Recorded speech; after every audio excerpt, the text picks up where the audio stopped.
વડોદરા શહેરના આ વિસ્તારમાં લોટસ પ્લાઝાથી લઈ અને ITI 5 રસ્તા સુધીના માર્ગને જોડતા માર્ગનું નામકરણ શ્રી રામચંદ્ર માર્ગ નામકરણ કરવામાં આવ્યું છે.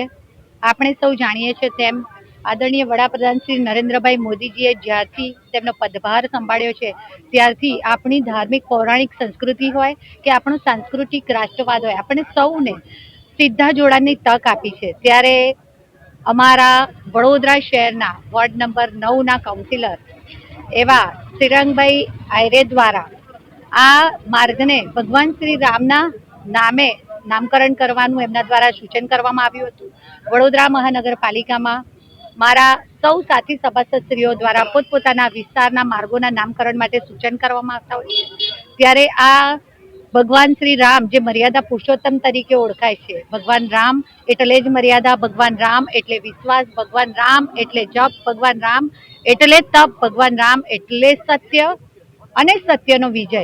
આમ ભગવાન રામને જ્યારે 550 વર્ષની લાંબી પ્રતીક્ષા બાદ આદરણીય વડાપ્રધાન શ્રી નરેન્દ્રભાઈ મોદીજી દ્વારા અયોધ્યામાં જે રામ મંદિરનું નિર્માણ કર્યું અને આજે 2 વર્ષ પૂર્ણ થયા આ મંદિરના લોકાર્પણને, ત્યારે આજના આ દિવસને ખાસ યાદગીરી રૂપે રાખી શકીએ અને આપણી સૌની યાદોમાં સંજોવીને રાખીએ એવી રીતે શ્રીરંગભાઈ દ્વારા જ્યારે આ નામનું ભગવાન શ્રી રામના નામે નામકરણ કરવાનું સૂચન હતું ત્યારથી જ એમની પોતાની પણ ઈચ્છા હતી. ત્યારે આ બંને શુભગ સંયોગે આજના દિવસે આ રોડનું નામકરણ કર્યું છે.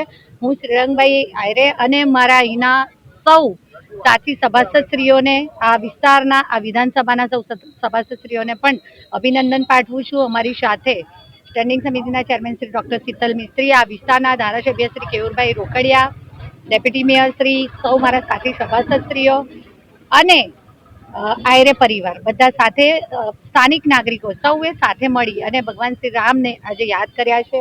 એમને પુષ્પાંજલિ અર્પણ કરી, હૃદયાંજલિ અર્પણ કરીને એમના આશીર્વાદ લઈ અને આજે નામકરણ કરવામાં આવ્યું છે. હું સૌને ખૂબ ખૂબ શુભેચ્છાઓ પાઠવું છું.